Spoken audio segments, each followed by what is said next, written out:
Viewers, আশা করি সবাই ভালো আছেন। সো আজকে আমরা বিজিবির একটা সার্কুলার নিয়ে কথা বলবো, অসামরিক পদে।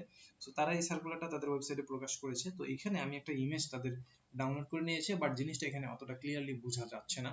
সো আমি জাস্ট কি পয়েন্টগুলো তাদের এখান থেকে নোট করে নিয়েছি, নিয়ে আমি আমার ডক ফাইলে এটা জাস্ট পিডিএফ আকারে রেডি করে নিয়েছি। সেই বিষয়বস্তুগুলো আমি সেখান থেকে আলোচনা করবো, বাট বিষয়বস্তু সবই সেম থাকবে। হ্যাঁ, সো আপনি যদি জিএসসি, এসএসসি এবং ইন্টারমিডিয়েট পাস করে যদি এখানে আবেদন করতে চান, সো অবশ্যই আপনি ভিডিওটা শেষ পর্যন্ত দেখতে হবে, কারণ এটা একটা সুবর্ণ সুযোগ। এবং ইভেন এখানে তারা ইমাম পদেও নিয়োগ দিচ্ছে, কারণ ফাজিল পাস করেও আপনি ইমাম পদে আপনি এখানে চাকরি করতে পারবেন। সো বড় একটা সুবর্ণ সুযোগ তারা দিয়েছে। এবং আপনি যদি আমাদের ইউটিউব চ্যানেলে নতুন হয়ে থাকেন, তাহলে অবশ্যই আমাদের ইউটিউব চ্যানেলটা ভিজিট করবেন, এবং ভিজিট করলে দেখতে পাবেন অনেকগুলো ভিডিও আছে। আপনার যেটা ভালো লাগে আপনি সেই অনুযায়ী এখানে দেখে আবেদন করতে পারবেন, এবং অবশ্যই চ্যানেল একটা সাবস্ক্রাইব করে রাখবেন, যাতে পরবর্তী কোনো ভিডিও আপলোড হলে আপনি সেটা ইমিডিয়েটলি অ্যাজ এ নোটিফিকেশন হিসেবে পেয়ে যান, এবং সাথে সাথে ভিডিওটি দেখে সেই অনুযায়ী আপনার ভালো লাগা অনুযায়ী আপনি আবেদনটা করতে পারবেন।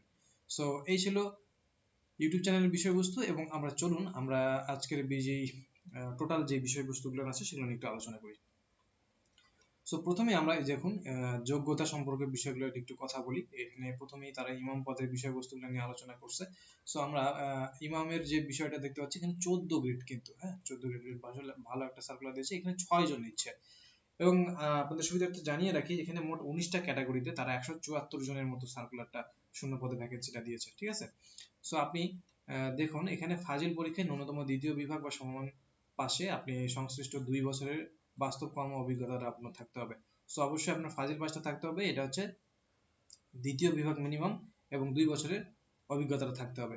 তারপরে বলছে যে সহকারী লাইব্রেরিয়ান 14 গ্রেডের জন্য এখানে একজন নিচ্ছে। এখানে আপনি ইন্টারমিডিয়েট পাস করে 2.50 মিনিমাম, এবং এসএসসি তে ন্যূনতম 3 পয়েন্ট লাইব্রেরি সায়েন্সের ডিপ্লোমা থাকতে হবে।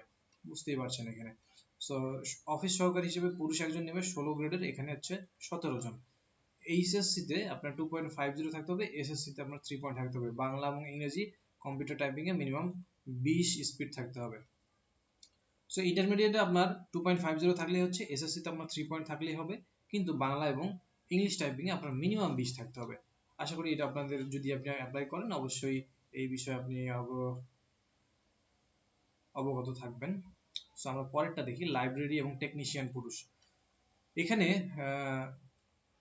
16 গ্রেডের নিচ্ছে, এখানে একজন নিচ্ছে, ঠিক আছে। তো এখানে আপনার সেম ক্যাটাগরিটাই থাকছে, কিন্তু মেডিকেল টেকনোলজি ল্যাবরেটরি বিষয়ে ডিপ্লোমা ডিগ্রি থাকতে হবে। জাস্ট আপনার ইন্টারমিডিয়েট এসএসসি সেম পয়েন্ট থাকছে, কিন্তু আপনার মেডিকেল বিষয়ে ডিপ্লোমা ডিগ্রি থাকতে হবে। তারপরে বলছে যে ড্রাফটসম্যান, ঠিক আছে, এটা 16 পুরুষ নেবে এখানে 16 গ্রেডের, এখানেও একজন। আপনার এসএসসি তে ন্যূনতম 3 পয়েন্ট থাকতে হবে, ড্রাফটসম্যান বিষয় ডিপ্লোমা, এবং ন্যূনতম 2 বছরের অভিজ্ঞতা থাকতে হবে। তারপরে বলছে কার্পেন্টার 16 গ্রেডের জন্য এখানে 3 জন। এখানে আপনি জিএসসি পাশে আবেদন করতে পারবেন, ন্যূনতম 2 বছরের একটা অভিজ্ঞতা থাকতে হবে।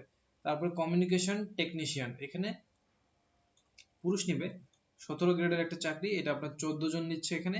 বিজ্ঞান বিভাগে আপনি ইন্টারমিডিয়েটে 2.50, এবং এসএসসি তে জিপিএ মিনিমাম 3 পয়েন্ট, কম্পিউটার এবং ইলেকট্রনিক্স বিষয়ে সার্টিফিকেট কোর্স বা 2 বছরের অভিজ্ঞতাটা আপনার থাকতে হবে, ঠিক আছে। সো পরেরটাতে আমরা রিমুভ করি। তারপরে দেখুন এখানে মহিলাও নিবে, আপনার মিডওয়াইফ, এটা 17 গ্রেডের, এখানে নিচ্ছে 5 জন। আপনি এসএসসি তে জিপিএ 3 এবং মিডওয়াইফারি সার্টিফিকেট ও ন্যূনতম 1 বছরের কর্ম অভিজ্ঞতা থাকতে হবে। তারপরে বলছে যে সহকারী ওয়্যারলেস ড্রাইভার, এটা পুরুষ নিচ্ছে 17 গ্রেডের, এখানে 12 জন। আপনি এসএসসি পাশে আবেদন করতে পারবেন, তবে বৈধ ড্রাইভিং লাইসেন্স এবং ন্যূনতম 1 বছরের কাজের অভিজ্ঞতা থাকতে হবে। তারপরে বলছে ক্যাটালগার পুরুষ, এটা 17 গ্রেডের, এখানে একজন নেবে। আপনি এসএসসি পাশে আবেদন করতে পারবেন, বাট লাইব্রেরি সায়েন্সের ডিপ্লোমা সার্টিফিকেট কোর্স অথবা ন্যূনতম 2 বছরের অভিজ্ঞতা থাকতে হবে। তারপরে দেখুন যে ইলেকট্রিশিয়ান, এটা 17 গ্রেডের, এখানে নিচ্ছে একজন। বিজ্ঞান বিভাগে আপনাকে এসএসসি তে 3 পয়েন্ট থাকতে হবে, এবং বৈদ্যুতিক কারিগরি প্রতিষ্ঠান থেকে ইলেকট্রিক্যাল কোর্স সনদ বা 2 বছরের একটা অভিজ্ঞতা থাকতে হবে। Okay, let's move on to the next category. So এটা হচ্ছে সহকারী ড্রাইভিং টেকনিশিয়ান, ঠিক আছে, 17 গ্রেডের, এখানে একজন। এখানেও আপনার বিজ্ঞান বিভাগে এসএসসি তে 3 পয়েন্ট, 2 বছরের অভিজ্ঞতা। নৌযান মেরামত বা সনদধারীর অগ্রাধিকার যারা আছেন, মানে নৌযান মেরামত করার যারা সনদধারী আছেন, তারা অগ্রাধিকার পাবেন বেশি।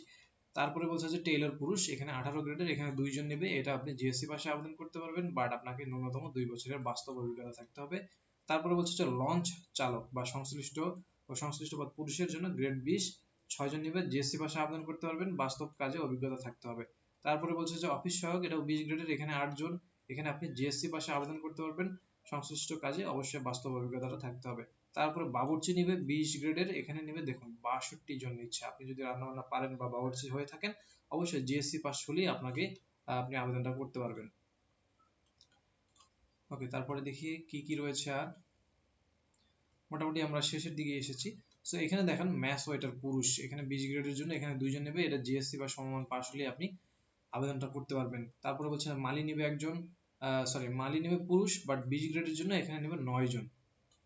আপনি জিএসসি পাশে আবেদন করতে পারবেন, বাস্তব অভিজ্ঞতা অবশ্যই থাকতে হবে। পরিচ্ছন্নতা কর্মী নেবে পুরুষ হিসেবে একজন, পুরুষ হিসেবে 22 জন। এখানে 20 গ্রেডের জন্য জিএসসি পাস হলেই আপনি আবেদনটা করতে পারবেন।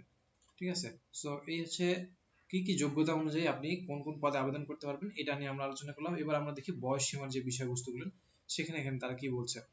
সো 28 জুলাই 2026 তারিখে প্রার্থীর বয়স 18 থেকে 32 বছরের মধ্যে থাকতে হবে। বয়স গণনার ক্ষেত্রে কোনো ধরনের অতিরিক্ত ছাড় প্রযোজ্য হবে না। ঠিক আছে, প্রার্থী বিবাহিত বা অবিবাহিত উভয়ই আবেদন করতে পারবেন। এখানে পুরুষ মহিলা উভয়ই আবেদন করতে পারবেন। যে পুরুষের জন্য যেটা মেনশন করা আছে সেখানে পুরুষই আবেদন করতে হবে, যেখানে মহিলা আছে সেখানে আপনি মহিলা আবেদন করতে পারবেন।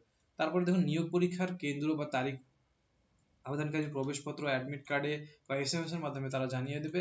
মুক্তিযোদ্ধা, শহীদ মুক্তিযোদ্ধা, বীরাঙ্গনার সন্তানের জন্য নির্ধারিত কোটা প্রযোজ্য হবে।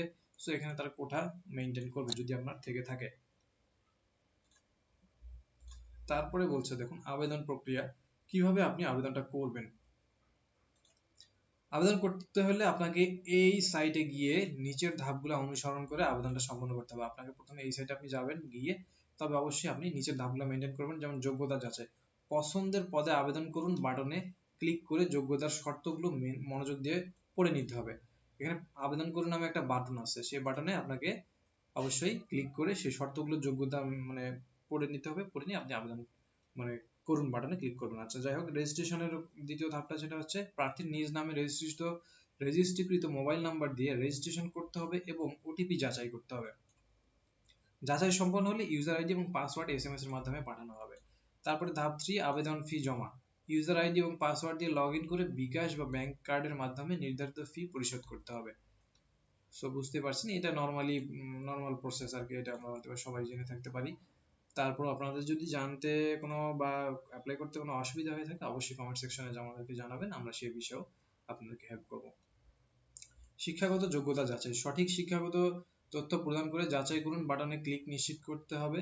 তারপরে ব্যক্তিগত তথ্য এবং ছবি আপলোড করতে হবে। ফর্মে থাকা তথ্য যাচাই করে সদ্য তোলা পাসপোর্ট সাইজের ছবি আপলোড করতে হবে। তথ্য একবার চূড়ান্তভাবে জমা দেওয়ার পর আর সংশোধনের কোনো সুযোগ থাকবে না, এটা বিষয়টা মাথায় রাখবেন।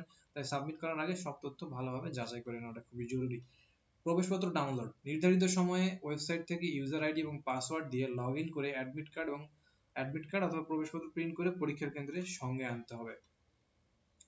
ঠিক আছে, এই হচ্ছে আপনার কিভাবে আপনি এখানে মোটামুটি 6টা ধাপ তারা দিয়েছে, এই 6টা ধাপে আপনি আবেদন প্রক্রিয়াটা সম্পন্ন করতে পারবেন। ঠিক আছে, আবেদন ফিটা আসলে কত হবে এটা নিয়ে আমরা একটু আলোচনা করি। আবেদন ফি হচ্ছে দেখুন, ইমাম বা আরটি, সহকারী লাইব্রেরিয়ান, অফিস সহকারী, ল্যাবরেটরি টেকনিশিয়ান ও ড্রাফটসম্যান পদের জন্য আবেদন ফি হচ্ছে 112 টাকা। কার্পেন্টার থেকে শুরু করে বাকি সব পদের জন্য 56 টাকা। মানে আপনার এই পদগুলোর জন্য আপনার 112 টাকা করে প্রযোজ্য হবে এবং কার্পেন্টার থেকে শুরু করে বাকি সব পদের জন্য 56 টাকা প্রযোজ্য হবে। সো টেলিটক বা মোবাইল ব্যাংকিং এর মাধ্যমে ডিজিটাল পদ্ধতিতে ফি পরিশোধ করা যাবে। একবার ফি জমা দেওয়ার পর তার ফেরতযোগ্য হবে না। সো এই হচ্ছে বিষয়বস্তু, এবং আমরা আরেকটা কিছু ইনফরমেশন এখানে আছে সেই বিষয়গুলো দেখে নিই। কি কি কাগজপত্র যে বিষয়গুলো এগুলো একটু দেখে নিই। শিক্ষাগত যোগ্যতার সনদপত্রের মূল কপি ও সত্যায়িত ফটোকপি লাগবে। স্থায়ী ঠিকানার প্রমাণস্বরূপ, যেটা আপনার নাগরিকত্ব সনদের ইউনিয়ন পরিষদ বা আপনার চেয়ারম্যান বা কাউন্সিলর থেকে আপনার কালেকশন করতে হবে। জাতীয় পরিচয়পত্র, এটা আপনার সত্যায়িত কপি লাগবে বা জন্ম নিবন্ধন যদি থাকে। সংশ্লিষ্ট কাজের বাস্তব অভিজ্ঞতার সনদ অবশ্যই লাগবে। সদ্য তোলা রঙিন ছবি নির্ধারিত কপি অনুযায়ী লাগবে। মুক্তিযোদ্ধা কোটা প্রার্থীদের ক্ষেত্রে সংশ্লিষ্ট প্রত্যয়নপত্র, যদি আপনি মুক্তিযোদ্ধা হয়ে থাকেন কোটা অনুযায়ী যদি থেকে থাকেন তাহলে আপনার প্রত্যয়নপত্রটা শো করতে হবে। তারপর স্বাস্থ্য পরীক্ষার এবং নিয়োগ বিজ্ঞপ্তির কিছু কথা বলছে এখানে। প্রাথমিক বাছাইয়ে উত্তীর্ণ প্রার্থীদের লিখিত পরীক্ষা, এরপর চূড়ান্ত স্বাস্থ্য পরীক্ষা এবং সবশেষে ব্যবহারিক ও মৌখিক পরীক্ষার মধ্য দিয়ে যেতে হবে। বুঝতেই পারছেন, স্বাস্থ্য পরীক্ষার অংশ হিসেবে এই যেই টেস্টগুলো আছে, এই অ্যান্টি এইচসিভি, ফাস্টিং ব্লাড সুগার, এই টেস্টগুলো তারা ডোপ টেস্ট সম্পন্ন করা হবে। এই টেস্টগুলো তারা করবেন। চূড়ান্তভাবে নির্বাচিত প্রার্থীদের ভেরিফিকেশন রিপোর্টের ভিত্তিতে নিয়োগ চূড়ান্ত করা হবে। সো ফাইনাল মানে নির্বাচন যেটা হবে আর কি, ফাইনাল কোয়ালিফাই যারা করবেন, মানে কোয়ালিফাই অবশ্যই তো মানে আপনার এই ধাপগুলো সম্পন্ন করে আপনাকে কোয়ালিফাই করতে হবে, কিন্তু এই টেস্টগুলোর মাধ্যমে যদি আপনি অবশ্যই এগুলো যদি উত্তীর্ণ করতে পারেন তবে আপনাকে তারা ফাইনাল হিসেবে গণ্য করবে। ওকে, আমরা পরেরটা দেখি। পরের লাস্ট সতর্কবার্তা কিছু বলছে, আচ্ছা না আরো কিছু আছে। সতর্কবার্তাগুলো আমরা একটু দেখে নিই। বিজিবির পক্ষ থেকে স্পষ্টভাবে জানিয়ে দেওয়া আছে, জাতীয় পত্রিকা বিজিবির ওয়েবসাইট ছাড়া কোনো সামাজিক যোগাযোগ মাধ্যমে বিজ্ঞপ্তি প্রকাশ করা হয় না। তাই দালাল চক্র বা প্রতারকের প্ররোচনায় কোনো ধরনের আর্থিক লেনদেন থেকে বিরত থাকতে হবে। আবেদনের সময় ব্যবহৃত নিজস্ব স্থায়ী ঠিকানায় নিজ জেলা ব্যবহার করতে হবে এবং ভাড়া বাসা বা অস্থায়ী ঠিকানা স্থায়ী ঠিকানা হিসেবে গ্রহণযোগ্য হবে না। সো এটা আপনি মাথায় রাখবেন, এই পয়েন্টটা কিন্তু বেশ গুরুত্বপূর্ণ একটা পয়েন্ট। তারপরে কি বলছে, যোগাযোগ এবং হেল্প ডেস্ক, যদি আপনার কোনো সমস্যা হয় আপনি এইখানে যোগাযোগ করতে পারেন। সো আবেদন সংক্রান্ত যে কোনো সমস্যার জন্য 19 থেকে 28 জুলাই 2026 পর্যন্ত প্রতিদিন সকাল 9টা থেকে বিকাল 5টা পর্যন্ত এই নাম্বারগুলোতে যোগাযোগ করা যাবে। বিস্তারিত তথ্যের জন্য আপনি ওয়েবসাইট ভিজিট করে বিস্তারিত বিষয়গুলো দেখে নিতে পারেন। তারপরে বলছে যে ফ্রিকোয়েন্টলি এবং কিছু এখানে আমাদের কিছু কোয়েশ্চেন আপনাদের পক্ষ থেকে থাকতে পারে, যেমন বিজিবি অসামরিক পদে আবেদনের শেষ তারিখ কবে? 28 জুলাই রাত 12টা পর্যন্ত, মানে 19 তারিখ থেকে শুরু হয়েছে। সো আবেদনের বয়স সীমা কত হবে? 28 জুলাই 26 তারিখ 2026 তারিখে প্রার্থীর বয়স 18 থেকে 32 এর মধ্যে থাকতে হবে। কোন ওয়েবসাইটে আবেদন করতে হবে? এই নিম্নোক্ত ওয়েবসাইটে আপনি যাবেন, এখানে গেলে রেজিস্ট্রেশন ও আবেদন সম্পন্ন করতে হবে। তারপরে দেখুন কি বলছে, আবেদন ফি কত টাকা? আবেদন ফি যেটা আমরা অলরেডি আগে আলোচনা করেছি। সো আবেদন ফিটা হচ্ছে পদভেদে আবেদন ফি, যেটা হচ্ছে 56 টাকা অথবা 112 টাকা।